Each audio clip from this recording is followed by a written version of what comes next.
Hello student, this is Jitendra Verma here. आज के हम इस पार्ट के अंदर आईपीएससी नोमेनक्लेचर्स की बात करेंगे। देखो बच्चों, अगर हम आईपीएससी नोमेनक्लेचर देखें तो उससे पहले हमें ये कुछ चीजें पता होनी चाहिए। एक तो हमें ये आइडेंटिफाई करना आना चाहिए कि कॉम्प्लेक्स किस प्रकार का है। तो देखो, कॉम्प्लेक्सेस हमें मैंने पिछली बार बताया था कि चार्ज के बेसिस पे हम 3 में डिवाइड करते हैं। सर कौन कौन से? तो देखो मैं बताता हूँ, ध्यान से सुनना। वीडियो छोटा बनाएंगे ताकि आप जल्दी देख के समझ सकें। देखो, चार्ज के आधार पे complex can be divided into, sir first है एनाइनी कॉम्प्लेक्स, ठीक है, बड़ा सिंपल सा है। दूसरा है हमारे पास सर कैटाइनी कॉम्प्लेक्स हो, यानी पॉजिटिव कॉम्प्लेक्स हो। एक है हमारे पास नेगेटिव कॉम्प्लेक्स हो, ठीक है। और थर्ड हम क्लासिफाई करते हैं सर कि हमारा जो कॉम्प्लेक्स हो कैसे हो, न्यूट्रल यानी उदासीन। तो देखो बच्चों, अगर हम इसको देखें K फॉर एफिशिएंसी 6, ये मैंने पार्ट ए लिया है। इसमें हम लेंगे कि सर हमारे पास अगर नेगेटिव कॉम्प्लेक्स हो, नेगेटिव कॉम्प्लेक्स की पहचान बड़ी आसान होती है कि जो फर्स्ट लिखा जाता है, जैसे हमने ये ब्रैकेट के बाहर लिखा गया, ये तो काउंटर आयन है। देखो बच्चों ध्यान से सुनना, counter ion is which ion which is written outside of the coordination sphere. ये जो पार्ट है कॉम्प्लेक्स का, इसको अपन कोऑर्डिनेशन स्फीयर बोलते हैं। अब इसके बाहर जो भी लिखा होगा वो हमारे पास काउंटर आयन होता है। उसका काम सिर्फ इतना होता है कि वो इस कॉम्प्लेक्स के चार्ज को बैलेंस करता है। तो देखो, ये अगर हम इसको देखें तो सर ये तो हमारे पास नेगेटिव कॉम्प्लेक्स है। नेगेटिव कॉम्प्लेक्स तो सर कैसे पहचानेंगे हम? तो उससे पहले क्या होना चाहिए? Counter ion. तो हमें पता चल जाएगा पहला पॉजिटिव बाद में नेगेटिव। और अगर हम वैसे देखें कि सर और कैसे बता, अरे कई जगह आपको सीधा सीधा चार्ज ही गिवन होगा। FeCN6 है, इस पर चार्ज कितना होगा? 4- लिखा हो, किसी के ऊपर लिखा होता तो हम वैसे ही आइडेंटिफाई कर लेंगे। ये हमारे पास, अब देखो सेकंड पार्ट देखिए, CONS36Cl3। तो देखो ये जो चीज है ये है हमारे पास positive complex. Sir positive complex की पहचान कैसे किया आपने? तो देखो बच्चों, जो ब्रैकेट में लिखा हुआ है हमारे ये जो कोऑर्डिनेशन स्फीयर है, इसके बाहर काउंटर आयन है, यानी ये काउंटर आयन इसके बाद आ रहा है, तो ये खुद कैसा हो गया? Positive complex. और वैसे अगर हम इसका आयनाइजेशन करवाएं तो देखो सर CONS36 आपने आयनाइजेशन करवाया, ये कॉम्प्लेक्स आयन तो आपको पता है कि डिसोशिएट नहीं होता। डबल साल्ट और कॉम्प्लेक्स साल्ट के डिफरेंस के अंदर मैंने बताया था। प्लस क्या होगा सर? 3Cl-, ये माइनस है तो ये खुद क्या होना चाहिए कि सर ये तो पॉजिटिव होना चाहिए। तो कॉम्प्लेक्स कैसा हो गया? पॉजिटिव। तो देखो बच्चों, मैं बार बार एक ही चीज से फोकस कर रहा हूं, नोमेनक्लेचर से पहले आप लोगों को ये आइडेंटिफाई करना आना चाहिए कि कॉम्प्लेक्स हमारा किस प्रकार का है। इसमें देखिए सी टाइप का NiCO4 यानी टेट्रा कार्बोनिल निकल है हमारे पास। तो इस पे कोई चार्ज दिख रहा है क्या आपको? कहीं दिख रहा है? नहीं है, नहीं है, नहीं है। काउंटर आयन दिख रहा है? जहां काउंटर आयन ही नहीं है तो इस पे कोई चार्ज है ही नहीं। तो ये हमारा इस प्रकार का जो कॉम्प्लेक्स होगा वो कैसा होगा? न्यूट्रल कॉम्प्लेक्स यानी उदासीन कॉम्प्लेक्स। मेरे हिसाब से आपको कॉम्प्लेक्स का क्लासिफिकेशन समझिए। सबसे पहले तो हमें यही पता होना चाहिए एनाइनी कॉम्प्लेक्स है, कैटाइनी कॉम्प्लेक्स है, ये न्यूट्रल है, ऋणात्मक। तो अब देखो, अब हम बात करते हैं IPSC nomenclature of coordination compound. देखो मैं बार बार एक ही चीज कहूंगा कि देखो नियम जरूर नहीं होते, हमें पता होना चाहिए। देखो स्ट्रक्चर अगर आपने ये पढ़ लिया, समझ लिया, और हम जो आईपीएससी की रिकमेंडेशन लेंगे वो लेंगे 2004 की। आगे चलते हैं, मैं जूम करता हूं मैं इसको। देखो, as we are writing the IPS nomenclature for a coordination compound, we are recommending with 2004 का recommendation को हम follow करेंगे। तो देखो सबसे पहले देखा है positive part of the coordination compound is named first is followed by the name of negative part। देखो हमें पता है कॉम्प्लेक्स जो भी कोऑर्डिनेशन कंपाउंड, जैसे हम ये लें एक छोटा सा एग्जांपल लें कि सर सबसे पहले तो हम पॉजिटिव पार्ट को लिखेंगे, चाहे वो काउंटर आयन हो चाहे कुछ भी हो, और दोनों के बीच में हम एक स्पेस रखेंगे, ठीक है ना। तो देखो सबसे पहले हम लेते हैं राइटिंग पॉजिटिव कॉम्प्लेक्स। अभी थोड़ी देर पहले मैंने आपको कॉम्प्लेक्स के डिफरेंशिएशन बताया था कि कॉम्प्लेक्स अगर पॉजिटिव कॉम्प्लेक्स है, पॉजिटिव कॉम्प्लेक्स तो सर पहचानेंगे कैसे? अरे सर उसके बाद में काउंटर आयन होगा। जैसे हम ये लें CONS36 है हमारे पास, ठीक है, और यहां मैंने बाद में क्या लिखा? Cl3 लिख दिया। तो ये तो सीधा ही समझ में आ रहा है सर ये हमारे पास पॉजिटिव कॉम्प्लेक्स है। और ये पॉजिटिव कॉम्प्लेक्स पता कैसे चला? देखो काउंटर आयन हमेशा बाद में होगा। तो देखो इसका जो नोमेनक्लेचर है उसके लिए हमारे पास स्ट्रक्चर है। इस स्ट्रक्चर को अगर आप ढंग से देख लोगे, समझ लोगे, तो आपको कभी भी आईपीएससी नोमेनक्लेचर में कभी कोई दिक्कत ही नहीं आएगी। देखो सबसे पहले हम नेम ऑफ लिगेंड लिखते हैं, and the name of the ligand is always return in alphabetical order. अंग्रेजी वर्णमाला के अनुसार लिखते हैं। कई बार आपको अगर अंग्रेजी वर्णमाला के अनुसार नहीं भी दे रखा हो तो बच्चों घबराने की जरूरत नहीं है, हमें तो अंग्रेजी वर्णमाला को फॉलो करना है, अल्फाबेटिकल ऑर्डर को फॉलो करना है। अब नेम ऑफ लिगेंड यानी अगर हमारे पास यूनिडेंटेड यानी एक दंतुक लिगेंड है और वो एक से अधिक बार आ रहा है, यानी यूनिडेंटेड लिगेंड है वो एक से अधिक बार आ रहा है, तो जैसा कि आईपीएससी में हम जानते हैं सर 2 बार आ रहा है तो हम डाई यूज करेंगे, 3 बार आ रहा है तो ट्राई, 4 बार आ रहा है तो टेट्रा, और 5 बार आ रहा, तो पेंटा हेक्सा। अब देखो कई जगह अगर हमें किसी बाइडेंटेड लिगेंड और उसमें पहले से डाई ट्राई उसी के नाम में ही है तो हम इसके लिए यूज करते हैं। अगर वो सर जैसे एथेन 1,2 डायमीन हमारे पास, आप ये लो जैसे NH2 CS2 CS2 और NH2 ले लिया सर, तो इसके तो नाम में ही हमारे पास एथेन 1,2 डायमीन एथिलीन डायमीन है। तो उसके लिए हम अगर ये 2 बार आए, जैसे इसको शॉर्ट में कैसे लिखते हैं EN लिखते हैं, अगर ये 2 बार आए तो इसके लिए हम यूज करेंगे बिस। यानी कोई भी ऑर्गेनिक लिगेंड, ध्यान से सुनना, या किसी लिगेंड के नाम में ही अगर डाई ट्राई आ रहा हो, यानी अधिकतर हमें बाइडेंटेड लिगेंड मिलेगा, तो वो अगर एक से अधिक बार आता है यानी 2 बार आ रहा है तो हम उसके लिए यूज करेंगे बिस। 3 बार आ रहा है तो ट्रिस, और 4 बार आ रहा है तो हम यूज करेंगे टेट्राकिस। ठीक है बच्चों, हिंदी मीडियम वाले भी देखो नोमेनक्लेचर इंग्लिश में लिखना।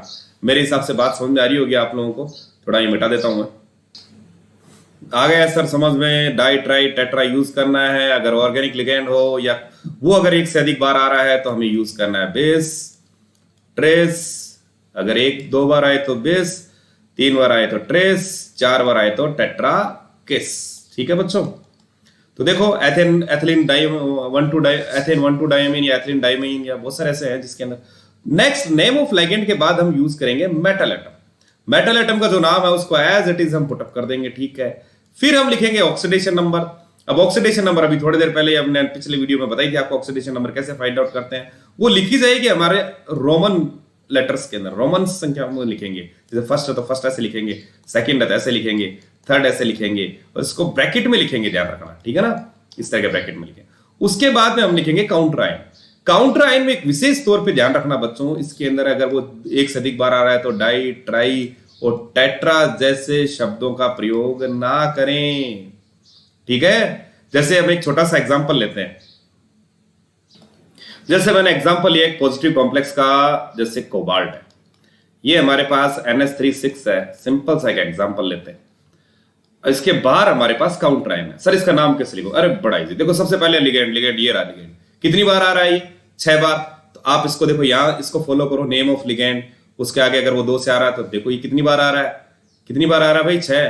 तो हम देखो पहला लेटर हमेशा कैपिटल लिखेंगे, उसके बाद लिखेंगे हेक्सा, फिर लिखेंगे हेक्सामीन। ठीक है, देखो इसका रिटेन करना है, ध्यान रखना। ये जो कॉम्प्लेक्स पार्ट है वो हमेशा एक वर्ड में लिखा जाता है, एक वर्ड। इसके बीच में कोई स्पेस वगैरह मत देना। स्पेस आपको देना है कहां सर? पॉजिटिव पार्ट और नेगेटिव पार्ट के बीच में। ठीक है ना, पॉजिटिव तो इसका पॉजिटिव पार्ट कौन सा हो गया? ये हो गया। नेगेटिव पार्ट ये है। तो देखो हेक्सामाइन हो गया सर। अब किसकी बात आएगी सर? मेटल एटम की। तो अब देखो इसको एज इट इज आगे कोबाल्ट, ये लो। अब क्या ऑक्सीडेशन नंबर? ऑक्सीडेशन नंबर निकालो आप। ये हमारे पास कितना हो गया? -3। ये बराबर किसके इक्वल्स टू 0। ये हमारे पास क्या है सर? ये तो 0 × 6 ही है, इसकी x। तो कोबाल्ट की oxidation state comes out to भी कितनी हुई भाई? बताओ सर। इसकी 3 हुई। वेरी गुड, समझ गए मेरे हिसाब से। तो हेक्सामाइन, कोबाल्ट, ये हो गया हमारे पास थर्ड। अब इसको किस में लिखोगे? ब्रैकेट में। अभी थोड़ी देर पहले ही तो बताया था oxidation number is written in bracket. अब बात करते हैं काउंटर आयन। काउंटर आयन कहां है? ये Cl3 है। तो देखो काउंटर आयन के लिए मैंने बताया था काउंटर आयन Cl3 है। तो तुम लोग कहीं सोचो सर इसमें भी तो 3 बार आ रहा है, ट्राइक्लोराइड कर देते हैं। नहीं, that will be written as a simple. आप इसको सिर्फ नेगेटिव आयन में जो भी काउंटर आयन है, ध्यान से सुनना, काउंटर आयन के अंदर चाहे वो 1 बार आ रहा हो, 2 बार आ रहा हो, 3 बार आ रहा हो, हमें उसको as it is negative ion को ऐसे लिखना है। पॉजिटिव हो तो भी उसका नाम एज इट इज। तो देखो यहां पे हमारे पास क्या है? क्लोराइड। तो इसको एज इट इज हम लिख देंगे क्लोराइड। ठीक है बच्चों, समझ में आया कुछ? देखो कुछ और एग्जांपल लेते हैं अपन। हाँ, इसमें देखिए, देखो इस कॉम्प्लेक्स में भी अगर आप देखोगे तो सर ये तो पॉजिटिव कॉम्प्लेक्स है। कैसे पता चला सर? काउंटर आयन इसके बाहर आ रहा है। डिसोसिएशन करोगे तो इस पे चार्ज कौन सा आएगा? पॉजिटिव ही आएगा। तो देखो बच्चों, इसका जो नोमेनक्लेचर होगा, सबसे पहले नेम ऑफ लिगेंड। लिगेंड, अरे सर आपकी बार तो बाइडेंटेड लिगेंड है। बिल्कुल है। और बाइडेंटेड लिगेंड के अंदर हमारे पास ये तो एथेन 1,2 डायमीन है। एथेन 1,2 डायमीन है भाई। और एथेन 1,2 डायमीन सर इसमें तो खुद में डाई आ रहा है। तो उसके लिए सर आपने बताया था अगर वो 2 बार आए तो आपको यूज करना था बिस, बिल्कुल करना था। तो और 3 बार आए तो आपको यूज करना था ट्रिस, बिल्कुल। तो ये कितनी बार आ रहा है? 3 बार। तो आप इसका नोमेनक्लेचर करोगे सर ट्रिस। ठीक है, then it will be written as in bracket sir ethane one two diamine. ठीक है सर, आपने बताया वैसे लिख दिया। लिगेंड हमारा कंप्लीट हो चुका। अब बारी आ रही है मेटल। मेटल क्या है हमारे पास? क्रोमियम। तो इसको लिखो सीधा क्रोमियम। ठीक है, मैं ये मिटा देता हूं थोड़ा सा।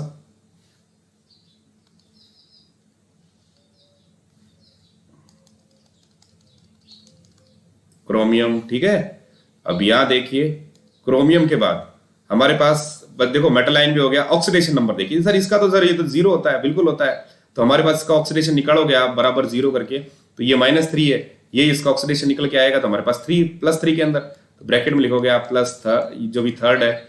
उसके बाद बारी आती है काउंटर आयन की, तो ये लिखा जाएगा क्लोराइड। मेरे हिसाब से आप लोगों को ये नोमेनक्लेचर समझ में आया होगा। आगे चलते हैं अपन नेक्स्ट। नेक्स्ट आ जाओ नेगेटिव कॉम्प्लेक्स का। देखो नेगेटिव कॉम्प्लेक्स अपन कैसे पहचानेंगे, अभी आपको थोड़ी देर पहले बताया ही था। जैसे हमारे पास K4FeCN6 है, तो सर यहां तो पहले आ गया पॉजिटिव आयन, तो ये हो ही गया, तो ये क्या हो गया? नेगेटिव आयन ही तो हो गया, नेगेटिव कॉम्प्लेक्स ही तो हो गया। तो देखो नेगेटिव कॉम्प्लेक्स का अपन नाम लिखते हैं तो थोड़ी सी सावधानी बरतनी पड़ती है हमें, और ये स्ट्रक्चर फॉलो करो, आपको कभी कोई दिक्कत नहीं आएगी अगर ये स्ट्रक्चर आप समझ गए।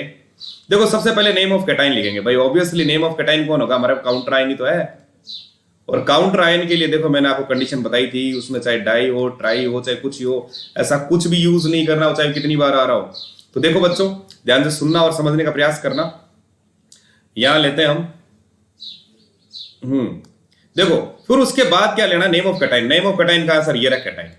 तो अपन क्या लिखेंगे सर? इसको लिखेंगे पोटेशियम। इसका नाम तो आपने कहा था कि एज इट इज लिखना है, बिल्कुल लिखना है। तो देखो इसको हमने पोटेशियम लिख दिया, थोड़ा सा इसको कम करते हैं, पोटेशियम लिख दिया। अब देखो नेक्स्ट देखिए, पोटेशियम के बाद सर अपना कैटाइन तो पूरा हो गया। Name of ligand. Name of ligand बिल्कुल, नेम ऑफ लिगेंड तो आपने बता रखा सर 6 बार आ रहा है, तो बिल्कुल आप लिखिए हेक्सा सायानिडो। देखो बच्चों पहले साइनो लिखा जाता था, लेकिन 2004 की रिकमेंडेशन के बाद it will be written as IDO। तो पोटेशियम, देखो एक चीज ध्यान रखना, पोटेशियम और इस कॉम्प्लेक्स पार्ट के अंदर अपने स्पेस होना चाहिए। यहां थोड़ा कम रखा है मैंने, ये स्क्रीन छोटी है इसलिए हमने स्पेस होना चाहिए, ध्यान रखना। Potassium hexa. अब ये जो कॉम्प्लेक्स पार्ट है ये वाला पूरा, ये एक वन वर्ड में लिखोगे आप पूरा, इसमें कोई बीच में स्पेस मत देना, तो सिस्टमेटिक तरीका तो हमारे पास यही होता है। तो देखो बच्चों पोटेशियम हेक्सासाइनिडो। अब देखो Latin name of a metal. देखो जनरली जो भी नेम है उसके अगर लैटिन नेम अगर है तो वो that will be more taken in consideration. जैसे अगर हमारे पास कोबाल्ट है तो उसके साथ हम जो ऐड करेंगे वर्ड करेंगे 8। देखो याद करो पॉजिटिव कॉम्प्लेक्स में हम कुछ भी ऐड नहीं करे थे, नाम था वो एज इट इज था, लेकिन नेगेटिव कॉम्प्लेक्स में जो सबसे इंपॉर्टेंट बात ध्यान रखनी है, you have to add a word 8 at the end of a metal. तो देखो बच्चों अगर कोबाल्ट है तो कोबाल्टेट हो जाएगा, निकल है तो निकलेट हो जाएगा, क्रोमियम है तो क्रोमेट हो जाएगा, कॉपर है तो क्यूप्रेट, गोल्ड है तो इसका लैटिन नेम हो गया ओरम तो ओरेट हो गया, लेड आएगा तो प्लम्बेट होगा, मरकरी है तो मर्क्यूरेट हो जाएगा, सिल्वर है तो आर्जेंटेट, टिन है तो स्टेनेट और आयरन है तो फेरेट। ये ज्यादा पढ़े जाते हैं तो इसलिए थोड़ा ज्यादा ध्यान में रखना। तो देखो पोटेशियम हेक्सासाइनिडो। अब हमारे पास मेटल एटम क्या है? मेटल एटम तो सर हमारे पास आयरन है, इसका लैटिन नेम तो हम इसको लिखेंगे फेरेट। ये लो फेरेट हो गया। अब लैटिन नेम भी हो गया, 8 भी हो गया। अब बारी आती है ऑक्सीडेशन स्टेट की, तो ऑक्सीडेशन स्टेट आप निकाल लोगे, ये -6 हो गया, -1 इंटू यही हो गया, ये 4 हो गया, तो इसकी कितनी आई? सेकेंड। कुछ आया समझ में बच्चों? थोड़ी और मेहनत करो, आ जाएगा समझ में। मैं काफी प्रयास कर रहा हूं आपको समझाने का। तो देखो नेक्स्ट देखिए, एक और देखते हैं, इसका एग्जाम्पल देखते हैं। देखो इस कॉम्प्लेक्स को देखो, ये भी हमारे पास नेगेटिव कॉम्प्लेक्स है, ये हमारे पास देखो काउंटर आयन है। काउंटर आयन गिवन दिख रहा है आप लोगों को, देखो जहां मेरा पेन चल रहा है वहां देखिए, ये काउंटर आयन है, ठीक है ना। तो देखो बच्चों ध्यान से देखना और समझना मैं क्या कहना चाह रहा हूं, आप समझेंगे तो बढ़िया रहेगा, आपके लिए तो वीडियो बना रहे हैं। तो देखो हमारे पास यहां है के, ठीक है, तो ये हमारे पास हो गया नेगेटिव कॉम्प्लेक्स। तो सबसे पहले आप क्या लिखोगे sir? Name of cation. Name of cation तो हो गया सर पोटेशियम, ये लो, simple as it is cut. अब देखो देखो इसके बाद बारी आती है नेम ऑफ लिगेंड। इस स्ट्रक्चर को लिख लो आप, पेन और कॉपी रखो अपने पास तो आपको ज्यादा समझ आएगा। नेम ऑफ लिगेंड, तो नेम ऑफ लिगेंड क्या है सर? आपने कहा था अल्फाबेटिकल ऑर्डर में लिखना है, तो देखो ये अमाइन ये से शुरू होता है, ये सी सर, ये ए तो सी तो ए के बाद ही आता है, तो यहां लिखेंगे पोटेशियम अमाइन। ये क्या हो गया सर? क्लोरिडो, सॉरी 3 बार आ रखा है ना, तो ट्राई क्लोरिडो, ठीक है। लिगेंड अपना पूरा हो गया, पोटेशियम अमाइन ट्राइक्लोरिडो, मैं बोल रहा हूं उसको ध्यान से सुनो, पोटेशियम अमाइन ट्राइक्लोरिडो। अब बारी किसकी आएगी sir, Latin name of metal, तो ये प्लेटिनम है, तो इसका लैटिन नेम क्या हो जाएगा, प्लेटिनम। मैं यहां लिख देता हूं, लेकिन ये ध्यान रखना ये एक वर्ड में लिखा जाता है, प्लेटिनेट, ये लो। अब बारी आती है, देखो यहां तक तो कंप्लीट हो गया, लैटिन नेम भी हो गया, 8 भी लगा दिया सर आपने। अब ऑक्सीडेशन स्टेट, तो ऑक्सीडेशन स्टेट साफ पता चल रही है सर, ये पॉजिटिव है, ये -3 है, तो ये हमारे पास कितना हो गया, -2, इधर जाएगा तो कितना आएगा, 2, ठीक है ना। तो हमारे पास इसमें प्लेटिनम की ऑक्सीडेशन स्टेट है, वो ब्रैकेट में लिखेंगे हम 2। मेरे हिसाब से आप लोगों को समझ में आया होगा। नेक्स्ट चलते हैं अपने। अब देखो सर आपने पॉजिटिव भी बता दिया, नेगेटिव भी बता दिया, बच क्या गया, सोचो। अरे न्यूट्रल में कैसे लिखेंगे, न्यूट्रल तो और इजी है, कुछ नहीं करना होता। देखो कैसे, देखिए न्यूट्रल का देखिए आप नोमेनक्लेचर, न्यूट्रल का देखो आपको क्या करना है, राइटिंग नेम ऑफ कुछ नहीं करना sir, is the name of, लेकिन काउंट राइन तो में होगा ही नहीं, पता ही नहीं। देखो नेम ऑफ मेटल, और फिर हमारे पास ऑक्सीडेशन स्टेट, जैसे हमारे पास क्या है, निकल है, ये CO4 है। इस कॉम्प्लेक्स पे कोई चार्ज दिखाई दे रहा है क्या आपको, तो sir it's a neutral, how it can be a charge, charge होता तो हम पॉजिटिव नेगेटिव क्लासिफाई करते हैं ना, बिल्कुल। तो देखो नेम ऑफ लिगेंड है, तो देखो सबसे पहले नेम ऑफ 4 बार आ रहा है, कार्बोनिल है हमारे पास, तो सर टेट्रा कार्बोनिल। अब कार्बोनिल तो सर आपने बताया था, इस पे तो चार्ज 0 होता है, बिल्कुल बताया था, पिछले वीडियोस में देखिए चार्ज 0 है, तो सर इसका तो 0 0 है, ऑक्सीडेशन स्टेट भी 0 होगी। अब मैंने कहा name of metal as it is, sir ये तो निकल है, तो निकल लिखो भाई, ये निकल हो गया, ब्रैकेट में आप लिखिए इसके oxidation state, that comes out to be 0। तो देखो बच्चों, हम इस तरह के क्वेश्चंस आराम से कर सकते हैं। हमें ये पता होना चाहिए कि स्ट्रक्चर क्या है, स्ट्रक्चर मेरे हिसाब से आपने नोट डाउन कर लिया। कुछ क्वेश्चंस लेते हैं अपन। देखो सबसे पहले इस क्वेश्चन पे आइए आप, आईपीएस नेम है, तो कुछ इंपॉर्टेंट क्वेश्चंस कर लेते हैं हम। जैसे आपको दे रखा है ये कॉम्प्लेक्स, सर इसका नाम कैसे लिखेंगे, तो देखो सबसे पहले तो ये सोचो ये कौन सा कॉम्प्लेक्स है। सर पहले काउंटर आयन आ रहा है, तो ये तो पॉजिटिव हो गया, और ये नेगेटिव, अरे सर ये तो नेगेटिव कॉम्प्लेक्स है। नेगेटिव कॉम्प्लेक्स हमने देखा, सबसे पहले काउंटर आयन लिख लो सर, पोटेशियम दिख लिया, ये लो, ठीक है। अब लिगेंड की बारी आएगी, तो लिगेंड कितना है सर, 6, तो पोटेशियम हेक्सा क्लोरिडो, ये लो सर लिगेंड भी कर दिया हमने। अब देखो नेक्स्ट देखिए सर, मेटल एटम की बात होगी, मेटल एटम, लेकिन फिर सोचो, अरे ये तो नेगेटिव है, नेगेटिव में सर ने बताया था 8 लगाना है लैटिन नेम के साथ, तो बिल्कुल आप लिखो प्लेटिनेट, ठीक है, पोटेशियम हेक्साक्लोरिडो, हेक्साक्लोरिडो प्लेटिनेट। अब देखो इसका ऑक्सीडेशन स्टेट निकालो सर, -6, ये हमारे पास 2 है, तो सर ये हमारे पास हो गया 4, ये हमारे रोमन, ये लो हमारा क्वेश्चन हो गया।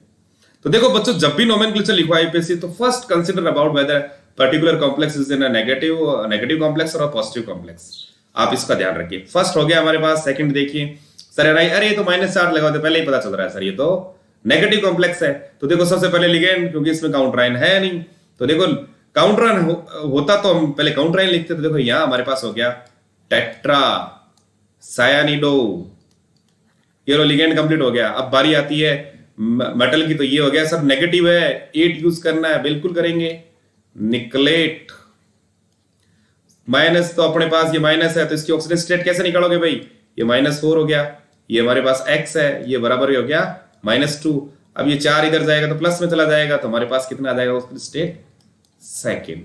अब देखो माइनस लिखा हो, तो हम कई जगह कुछ बुक्स में लिखा हुआ है, कुछ बुक्स में नहीं लिखा हुआ, लेकिन हम इसको लिखेंगे आयन। मेरे हिसाब से आपको ये नोमेनक्लेचर। अब देखो नेक्स्ट चलते हैं, आगे चलते हैं थोड़ा। अब थर्ड पे आ जाइए। देखो ये काफी कॉम्पिटेटिव एग्जाम्स वगैरह में आते हैं, तो इसको थोड़ा ध्यान में रखना। मैं सभी तरह के पैटर्न के क्वेश्चन लेने की कम समय के अंदर लेने की कोशिश की है। तो देखो यहां देखिए, यहां देखें तो सर ये तो हमारे पास न्यूट्रल कॉम्प्लेक्स है, तो फिर लिगेंड लिखो सीधा। कहा है लिगेंड कितना है सर, 12 के लिए हम लिखते हैं डोडेका। ये कार्बोनिल है, 400 है, तो कार्बोनिल ये लो, डोडेका कार्बोनिल। अब देखो ये मेटल हमारे पास 3 बार आ रहा है, यानी एक तरह से ये जो भी नोमेनक्लेचर हमने बात की है, मोनोन्यूक्लियर कंपाउंड्स के बारे में बात की है। तो मोनोन्यूक्लियर कंपाउंड्स वो होते हैं जिसके अंदर हमारे पास मेटल एटम एक हो, 2 से या 1 से ज्यादा हो, फिर वो पोलोन्यूक्लियर कंपाउंड्स में आ जाता है। ये पोलोन्यूक्लियर कंपाउंड्स के अंदर है। तो अगर हम इसको देखें तो देखो सर, ये एमएन हमारे पास क्या है कि सर ब्रिज कॉम्प्लेक्स भी होते हैं, लेकिन अगर हमारे यहां देखें मेटल एटम ज्यादा है हमारे पास, तो देखो मेटल एटम अगर ज्यादा है तो हम इसको लिखेंगे ट्राई मैग्नीज और ट्राई मैग्नीज। और अब देखो इसकी ऑक्सीडेशन स्टेट फाइंड आउट करो, तो ऑक्सीडेशन स्टेट तो सर कुछ निकलेगी नहीं, यहाँ तो है क्या कार्बोनिल है, और कार्बोनिल हमें पता है 0 होता है। Dodeca carbonyl tri manganese और इसकी ऑक्सीडेटिव स्टेट हो गई 0। अब देखो नेक्स्ट में आ जाइए हमारे पास फोर्थ क्वेश्चन में। फोर्थ में आ जाइए, देखो यहां हमारे पास ये मेटल एटम और आयन है। यहां पे देखो ये एक तो हमारे पास लिगेंड है ए, ये सी और ये एन। तो वैसे भी अल्फाबेटिकली अरेंज्ड अगर नहीं भी हो तो आपको विशेष तौर पे ध्यान रखना कि हमें the name should be return according to the alphabetical order. तो देखो यहाँ हमें सबसे पहले वैसे कॉम्प्लेक्स कौन सा है बताओ आप। अरे सर काउंटर आयन यहाँ आ रहा है, तो ये तो पॉजिटिव कॉम्प्लेक्स है। अगर डिसोसिएशन करोगे तो पॉजिटिव कॉम्प्लेक्स में तो नेम में तो कोई चेंज करना नहीं है। तो सबसे पहले लिगेंड ले लो। तो लिगेंड है हमारे पास टेट्रामाइन, ये लो लिख दिया हमने टेट्रामाइन।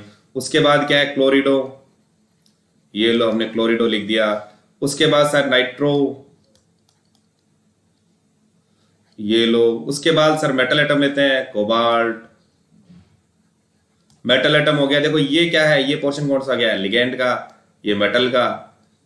मेटल के बाद आप बारी आती है ऑक्सीडेशन नंबर की, तो ऑक्सीडेशन नंबर निकालो सर -1, ये भी -1। अरे सर ये तो थर्ड हो गया, साफ ही दिख रहा है कोबाल्ट थर्ड। और ये क्या है NO3, ये तो नाइट्रेट है। ये लो, ये हमारा नोमेनक्लेचर।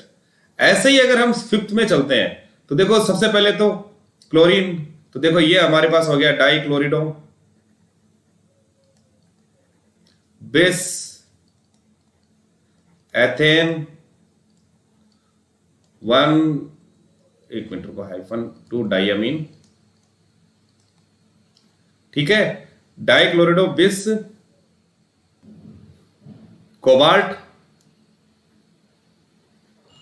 मेटल आ गया भैया। ऑक्सीडेशन स्टेट ढूंढो कितनी होगी सर, सोचिए।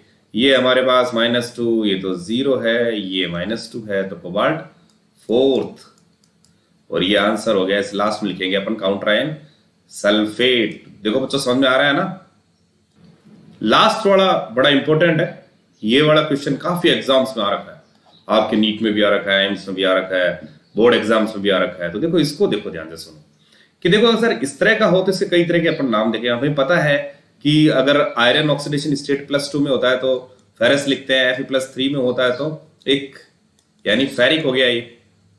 वैसे भी अगर कोई हमारे पास एलिमेंट है उसके हाईएस्ट ऑक्सीडेशन यानी अधिक से याद रखो, अधिक यानी उसके क्या लगाओगे 1, और कम हो तो कम्स, ये फेरस है, ठीक है ना।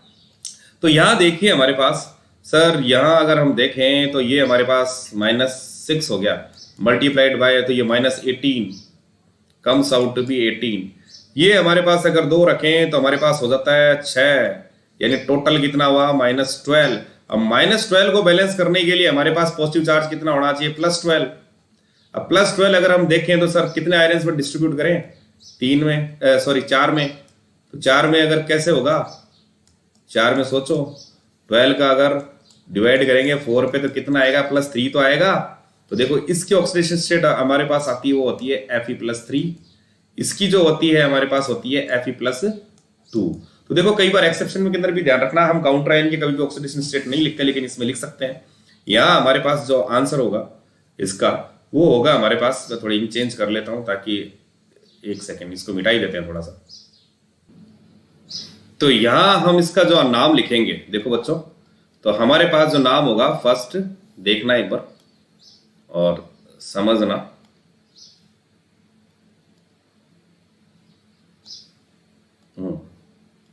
देखो हम लिखेंगे इसका एक नाम तो हमारे पास हो सकता है सर फेरिक। फेरिक क्यों लिखा, Fe+3 है, अभी थोड़ी देर पहले ही तो बताया था। दूसरा देखो हमारे पास एक चीज सोचिए सर, ये हमारे पास कॉम्प्लेक्स कैसा है पहले तो ये बताइए सर। पहले काउंटर आयन आ गया सर नेगेटिव। तो देखो फेरिक हेक्सासाइनिडो, ठीक है सर आ गया, लिगेंड कंप्लीट हो गया। हेक्सासाइनिडो के बाद हम देखेंगे आयरन क्या फेरेट, तो यहां लिखेंगे हेक्सासाइनो फेरेट। ऑक्सीडेशन स्टेट कितनी है देखो सोचो सर, ये तो +2 हुआ तभी तो बैलेंस हुआ ये, तो ये इसकी ऑक्सीडेशन स्टेट आई 2। कई जगह आपको ये भी मिलेगा कि सर यहां इसको दे रखा होगा आयरन थर्ड, तो आयरन थर्ड का मतलब हो गया ये जो बाहर काउंटर आयन है इसकी ऑक्सीडेशन स्टेट कौन सी में है, थर्ड में। और यहां आपको मिलेगा हेक्सासाइनिडो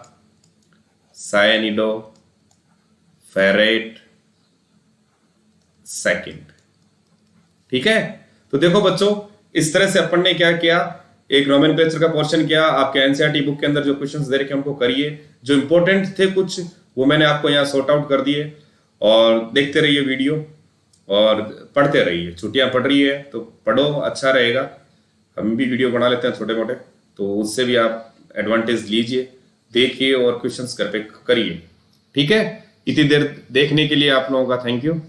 और अभी चैनल पे नए हो तो सब्सक्राइब जरूर कर दो, ये फ्री है, कुछ पैसा थोड़ी लगता है इसके अंदर। देखते रहो वीडियो, और आपके साथ हम भी मेहनत करते हैं। हमारी कोशिश ये रहेगी कि आपको ज़्यादा से ज़्यादा समझाया जाए, ढंग से समझाया जाए। कुछ चीज़ें छूट जाती है तो उनको आप इग्नोर कर देना और अपने बुक्स को थोड़ा और कंसर्न करना। ठीक है, कोशिश करेंगे कि हम और इसका एक्सप्लेनेशन और बेटर करें इस चैप्टर को। ठीक है, ओके।